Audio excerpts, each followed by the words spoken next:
So, but again, want to thank everyone. Thank Mark for everything with the bowl. We're excited to be here. Excited to play a very good opponent in Vanderbilt.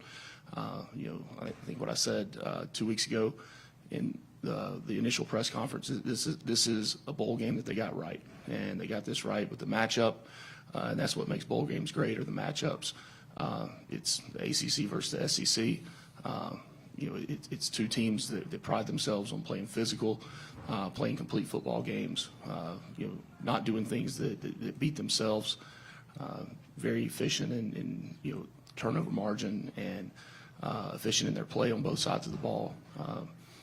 Vanderbilt's got an outstanding unit of special teams, so it's going to be a big challenge for us at Georgia Tech, but we're up for it, and we're excited to be here and play. So with that, I guess we'll open with any questions.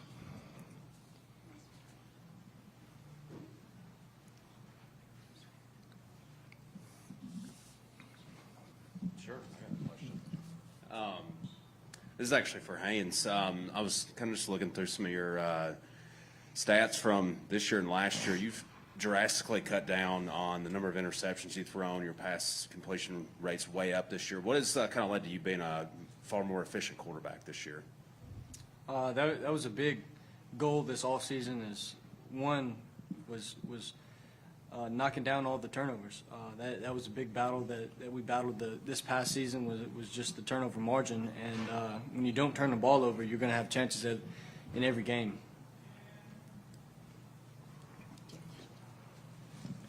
Yeah, for Haynes and Lamiles, just talk about the momentum I guess you guys have built, toward the end of the year, and how well you feel like you're playing now. I mean, as far as the momentum, we see it, but we don't. We kind of view everything as a one-game season. As soon as that game/season is over, it's in the past. We don't look at it. But we do see it at the same time, kind of trying to catch strides as a team, keep the momentum going, and hopefully we can keep it going tomorrow or this weekend. Answer that one? Yeah, I can. I mean, just on top of that, it just shows the growth, maturity, and resilient that this whole team has, going with all the ups and downs that we've had this season, and just like you say, with that momentum coming into the bowl game, and hopefully winning this game and having that momentum travel through the next season as well. Hey guys, so I'm coming from a different perspective. I know you all had practice this morning, right? So just tell us, what are you enjoying about Birmingham? I know you're going to have a moment here where you guys are, just going to play some golf here, and then also you have other activities planned for tomorrow. So just tell us, how are things going so far in the city? What are you enjoying? What do you like so far? Really the brotherhood and the camaraderie that we have going on right now. We got a big senior class, so, kind of trying to string this out as long as possible, make the most of, our opportunity and our situation. So outside of football, obviously, kind of trying to hang out as a team, chop it up, see where guys' heads are and things like that. Golfing will be a great opportunity for us to compete. I know we have bowling later this week, that as well. So, kind of trying to keep the brotherhood and the family relation kind of going. Oh, that was so sweet. I've known this guy since ninth grade. Long time. 138 pounds he was when he came to camp. Ninth grade. Here we are. Here we are. Who would have thought it back then? Do you want to answer that, Haynes, too? I mean, he pretty much hit every point on that. We're going to take it online. Chad Bishop, if you want to unmute and ask your question. Hey, Brent, can you hear me okay? Is this Chad? Yes, I got you. Hey, how is the team health-wise? Is everybody make it? Is everybody active? How are you looking on that front? Yeah, we've got a couple of guys that, the whole team's has come over. We have a couple guys that will be out this game with injuries. They had surgery right before, or actually right after the last game. So they won't be playing. But other than that, we're full go. Can you tell me who those guys are? Lamiles and Haynes. I just said Lamiles. No, Kyle Eford had surgery and Rodney Shelley had surgery after the season. We made a decision and on when to do it. And both those guys had continued to play that way through the season, and it got to the point where they had nothing left in them to keep going. But that's the nature of this team, of these guys. They give everything they have, and so they went in and got it fixed. So they'll be able to be back for next season. Kelly Quinlan, if you want to unmute and ask your question. Sure. Well, Miles, you've been at Georgia Tech a really long time. Has the gravity kind of sunk in that this is your last go-round, that this is the last game, the last moment, the last couple days with your teammates, and just how does that feel for you? Sad in a sense. You know, as a freshman, you kind of think this day will never come for you, or at least this quickly. But I've embraced my journey, embraced what it took to get here. Honestly, just trying to leave a lasting impact on the team, on my teammates. You know, kind of trying to teach younger guys what it takes to keep this ship going. Yeah, that's really about it. You know, Kelly, I'd like to add to that too. With these guys, you know, it might be their last game playing, but they'll always be a part of this team. And that's what's special about this place, and that's what's special about Georgia Tech is, you know, these guys. And we've been through a lot. We've been through a lot the last, I think, 12 years that Miles has been playing. So, but whether you're here for 6 months with our team, 1 year with this team, 3 years with the team, or 6 years, this team's special and Georgia Tech's special, and that's what makes it that way. Because once a Tech man, always a Tech man. We have Rod McKenzie, if you want to unmute and ask your question. Hey, Gaines, you've been working with Billy Stockton and Isaiah Canyon, the latter part of the season. How is the chemistry growing with you guys? It's growing each and every day. The more experience, the more reps that you get with everybody, the better it's going to be. Any other questions in here?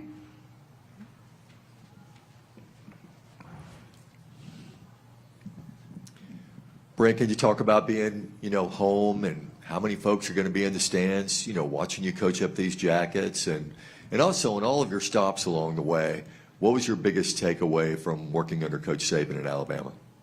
Yeah, well, yeah, I mean, I've been going here a long time. Yeah, this is where I grew up, but I'm not sure how many people will be in the stands or whatnot, but not to sound cliche, but it's not about that. It's about these guys. It's about these guys here. It's about these guys, about the seniors. It's about these guys having a chance to play one more game together. That's what's important. And I hope, I can tell you this, the stands are going to be filled with white and gold, probably 100%. So, but no, I know we'll have a great turnout for Georgia Tech. Our fans are really excited to be able to make the short drive over and see these guys play on Friday. But really, there's in my stops along the way. I'm not a coach. I've been very fortunate in my career where I haven't been a lot of places, and really the most impactful coaches in my life. Really, it starts with my high school coach, Jack Wood. Coach Wood was a lot of things for me, and it's one of those things. The longer you're out of high school, right, the more you realize it. And then I went on to play for and work for George O'Leary for the better part of probably almost 20 years of my life. Oh, that was tough. And then to work with Coach Saban. So really, those three men have impacted my coaching philosophy, my coaching style, and then a lot of it is really based on these guys. I learned just as much from these guys as they learn from us as coaches. I learn every single day from these guys, and that's the beauty of what our team is about. It's not a one-way street, right? It's a two-way street at our program. Right? I want to get these guys everything they ever need. Right? Now they want a bunch of things, but everything they need, we want to be able to give it to them, and I want to hear what they need. Right? This isn't just about me as the head coach, constantly telling them what has to be done, what we need to do. Right? It's getting feedback from these guys, and really since midway point of the 22 season with and the Miles was here for that time. That's where we made that change, and and made it a two-way street. And they know they can walk in and they can ask me for things. They can talk about what's needed, the climate of the locker room. But that two-way, providing the ownership, the players having ownership in our team, right, that two-way street of communication, right, that's what builds a strong culture in your locker room. Right, that's what holds guys accountable, because they hold each other accountable. Right, I don't have any concerns when we stand up here on the first day of a bowl and the police have to tell guys what to do, what not to do, where to go. I mean, the culture of our team is what's going to dictate what we do. Right, and when you're at a bowl game, it's no different than we want to play our games. We want to play our games, right? No stress, no anxiety, be loose, have fun, but be the most disciplined team on the field. Right, that's hard to ask 18, 20, 22-year-old guys, some of them 23 and 4, but to ask them to be the most disciplined team on the field and have fun, celebrate together, be excited, no stress, right? You can't just ask them to do that, 12, 13 days a year. You have to live your life that way, and that's what we do. I mean, it's, we're very disciplined in what we have to be disciplined about, and discipline's not having a set of rules that you just decided to make up, right? Discipline's about making the right choices and decisions. And if you talk about Coach Saban, that's one of the things that's ingrained in my head from my time there is, discipline, that is the ability to make the right choices and decisions. And, but I've been impacted by a lot of people along the way. Coach Saban had a huge impact with those things, with the mental part of the game. The mindset of a team, and then efficiency in the planning and recruiting, and how he recruited, and how he went about the evaluation of players. And evaluation never stops. Evaluation starts whether it's a ninth grader, and it was in Tuscaloosa where I actually saw him for the first time. He got his, was it your first offer? Second offer. He was coming out of ninth grade, and all 139 pounds of him. But we constantly evaluate, right? And we're evaluating guys, like I said, from ninth grade, 10th grade, but also every single moment within the program. We're evaluating our guys, right? And if you're not evaluating guys, you don't have the ability to give them the feedback, which allows them to become better, on and off the field. Okay, thank you guys so much. That concludes. Well, hey, can I say one other thing? Sure, go Right. ahead. I'm really, really proud of this team, right, and these guys for what they've done in this season. But I couldn't be more proud to sit up here and say that these guys at Georgia Tech just finished with a 3.0 GPA as a team for the entire semester. Right? It's the highest in-season GPA in the history of our football program. Right? I could not be more proud of them than for that right there. They truly do aspire to be great on and off the field and in everything they do. That's what I'm most proud of these guys about. Thank you. Go Jackets. Thank you.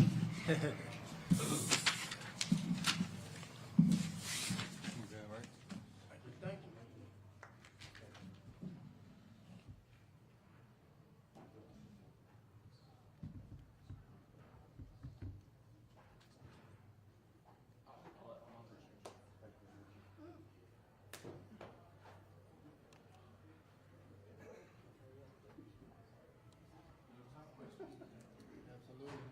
I'm prepared for it all.